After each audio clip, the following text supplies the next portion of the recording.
Am I the a-hole for withdrawing the money I saved for my kids and putting it in an account their mom can no longer access?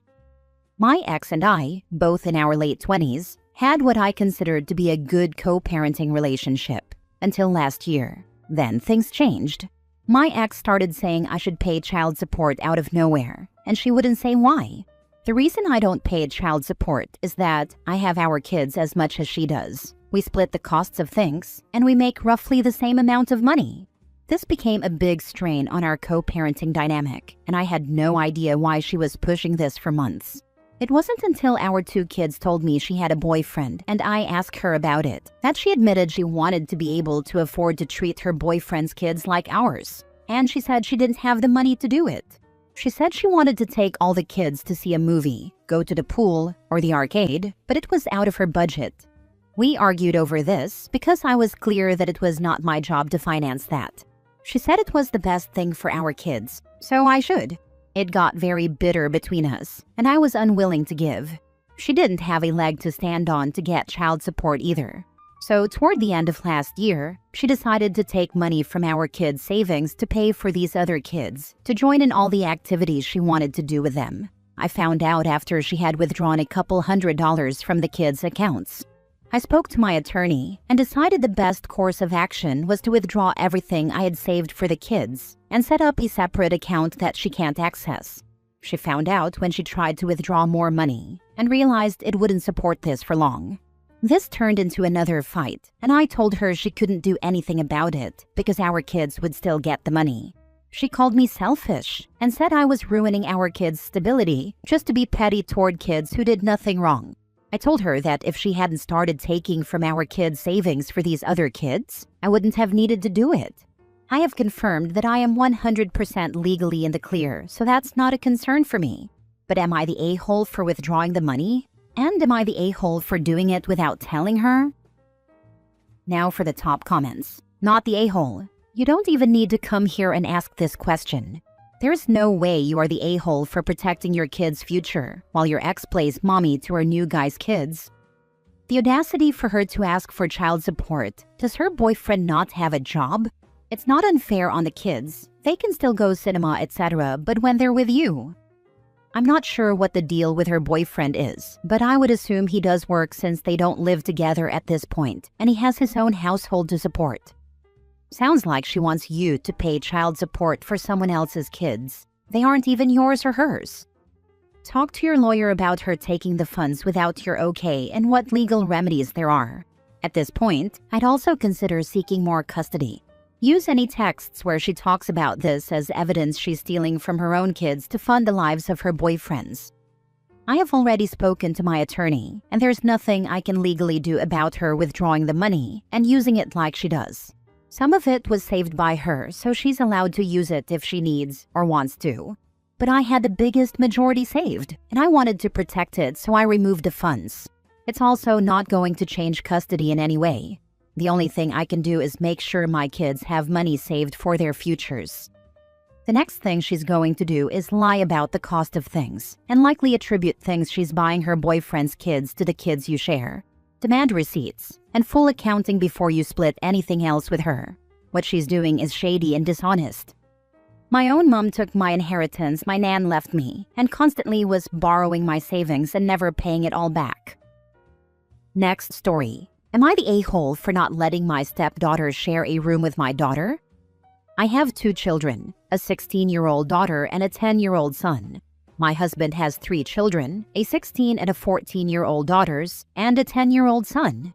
The boys share a room, the 2 stepdaughters share a room, and my daughter has her own room. For context, this is my home, and my daughter's room has been hers since she was little. The situation is that my stepdaughters fight a lot, constantly, and it's exhausting. Their dad has never really been able to fix it because he says he's never been able to figure out what the problem is. My older stepdaughter takes her sister's things, ruins them, and never returns them. Their dad and I would try to pay for the stolen items, but that doesn't guarantee they won't fight again. My daughter has also had her share of her belongings taken by her stepsister in the past. I addressed it by getting her a lock for her room, which my husband did not agree with because his younger daughter wanted a lock as well, but that wouldn't have worked since she shares a room with her sister.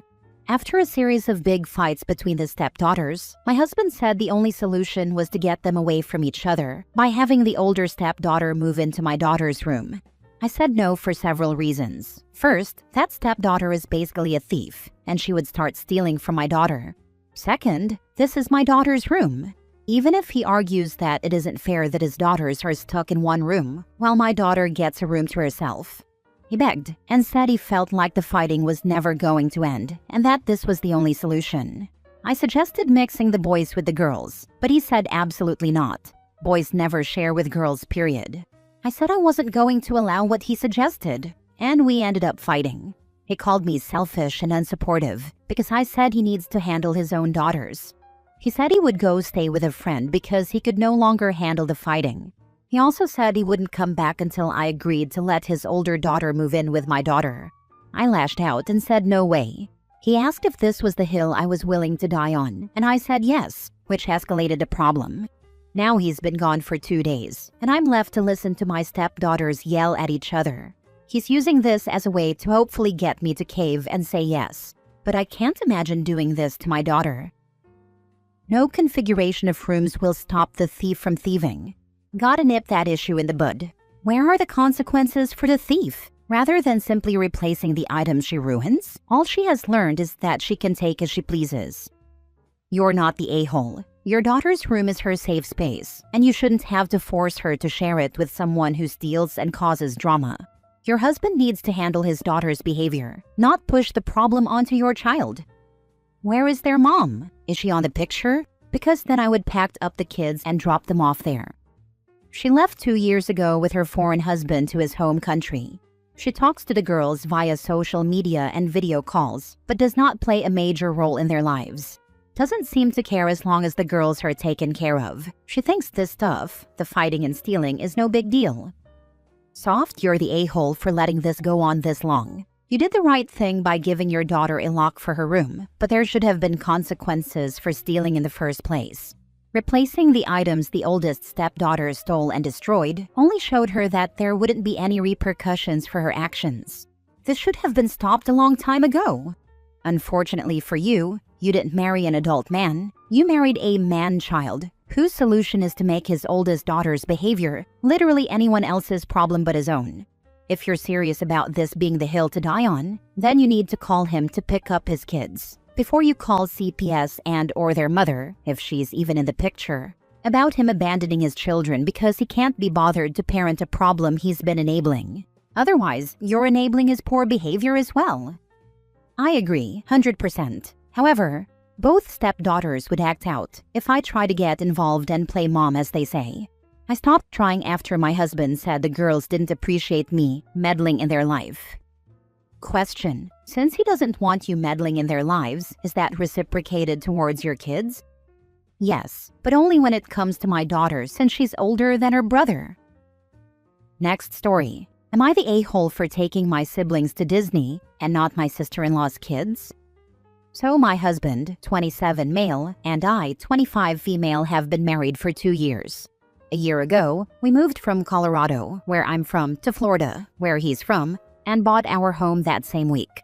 3 months ago, his sister, 30 female, and her 3 kids, 8 and 5 females, and 3 male, moved in with us because she was having a hard time keeping up with rent as a single mom. If I'm being honest, I wasn't too thrilled about this, as I would love to have privacy with my husband, and her kids are quite obnoxious, rowdy, and disrespectful. But at the end of the day, they are now my nieces and nephew. I grew up with a single mom until she remarried years later, and I believe what goes around comes around. So my husband and I do try to help with childcare and cook extra food so they can all eat, though that could be a whole post on its own. I will give her credit. She is hustling and practically working every day, and I know she wants her own place. Fast forward to now. In 2 weeks, my 16-year-old brother and 14-year-old sister are coming to visit from Colorado, just the 2 of them. It will be their first time traveling alone on a plane without adults, so they are super excited. We plan on taking them to Universal Studios, Disney World, and a water park at Universal. They've never been, so they are thrilled. My sister-in-law only found out about these plans because she asked what we planned on doing while they're here. We told her, not thinking it would turn into a full-blown argument like it did. She was upset that we aren't taking her kids and have never offered to take them since they've never been. I'm genuinely confused by this because I don't feel like that's our responsibility. As I mentioned, we already help her with childcare on days we're off so she can save money, pick the kids up from school when we can, and make sure they're fed. As much as my husband and I love kids and want our own in the next 1 to 2 years, her kids aren't easy to watch.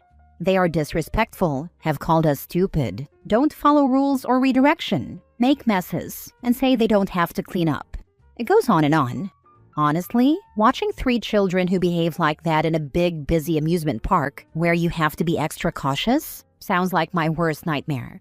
It also wouldn't be fair to my siblings because we wouldn't be able to enjoy the parks with them if we were constantly babysitting. My sister-in-law told other family members, and they all think we're wrong and should take her kids. They also argue that we paid practically nothing for the tickets. We got family members and friends who work at each park to get us in. Disney was free, and for Universal, I paid my friend $200 total for 4 tickets. My husband and I simply don't want to take them. I'm not sure if that makes us evil, but we don't. I just wanted opinions to see if we're actually being rude for not bringing them along. I feel like people are glossing over the fact that her kids are 3, 5, and 8. That's a whole different ballgame than 14 and 16. You'd basically be on babysitting duty all day. Stroller naps, meltdowns, bathroom runs, leaving early. Of course your siblings' trip would be ruined. Also, it's kind of bold for her to complain when you're already housing her, feeding her kids, and helping with childcare. At some point, help turns into expectation, and that's not fair. Exactly. Agreed with you. Drastically different developmental ages. Activities are way different, and they see the other kids all the time. Mom should take her kids to Disney at a different time, so she doesn't miss out on the experience with them. It hits different when they're little. Aunt and uncle could go then too. Let OP enjoy her family while they are here, not the a-hole. Right, OP and her husband deserve a break from the kids. The sister-in-law is just asking too much. Isn't it enough that they're helping her and giving her a place to live? She should have looked at the situation from her sister's perspective instead of jumping into I'm the victim mode. Since the relatives agree with the sister-in-law, they should take the kids to Disney instead and see if they can handle it. What is stopping her from taking her kids when you all go? What is stopping her from taking her kids tomorrow if you all live there? Who would expect you to house and feed this family, then pay to take them all to Disney? The nerve. Tell her you'd be glad to ask if you can get additional discounted tickets for her to buy and take her kids. Not your circus, not your monkeys, not the a-hole. Anyone who expects you to take her kids, including extended family, is the a-hole here. Last story. Am I the a-hole? My partner won't put my name down on the mortgage. So, my partner, 32 male and I, 30 female, have been together for 8 years. We have 2 children together, ages 4 and 1. My partner works full-time, and I currently work part-time due to having our kids. 2 years ago, my partner's mom sadly passed away due to an illness. He and his sister inherited a house, which they then sold, and they both received half of the money. Currently, we split all the bills 50-50, but because I only work part-time, I don't have any spare money to contribute toward a mortgage. We've been looking at houses for the past few weeks and viewed our first one last week. I then double-checked with him to see if my name would also be on the mortgage, and he said no because it's his money, so only his name would be on it. I wouldn't normally be bothered if my name wasn't on it, but when we moved into our current property, his family owns it. During the first week of living here, we got into an argument about something silly, and he took my clothes and threw them outside, saying, "This is my family's house, and if I want to kick you out, I will," in front of some of his family. His sister told him off and brought all my belongings back inside. Since then, we've sorted things out, and I told him I wouldn't tolerate comments like that again. He said it one more time after that, but nothing for a while.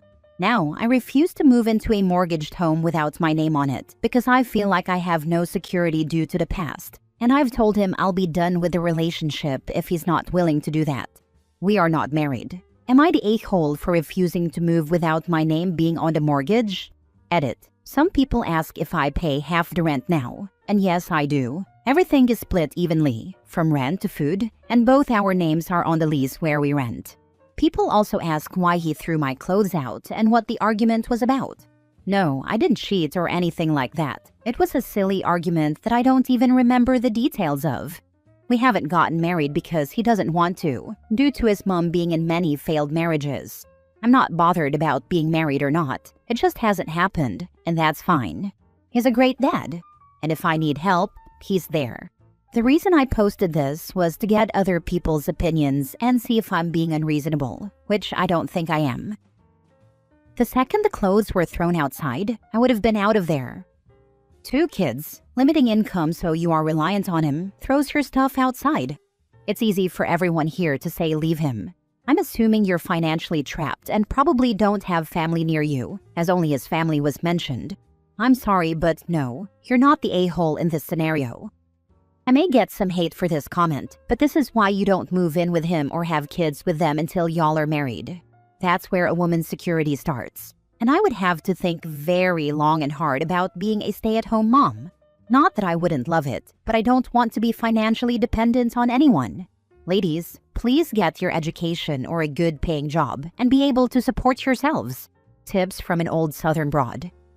Exactly. This is why you don't have kids or buy property with a man without marrying them. Marriage is a contract that protects you from losing marital assets, especially when you also give up your career, like OP. Yep, if she's not specifically put on the title of the home, she has no legal claim to it. If they were married but not on the paperwork, if any of the payments were made out of a joint account, bam, she's legally entitled to a stake of it if they separated.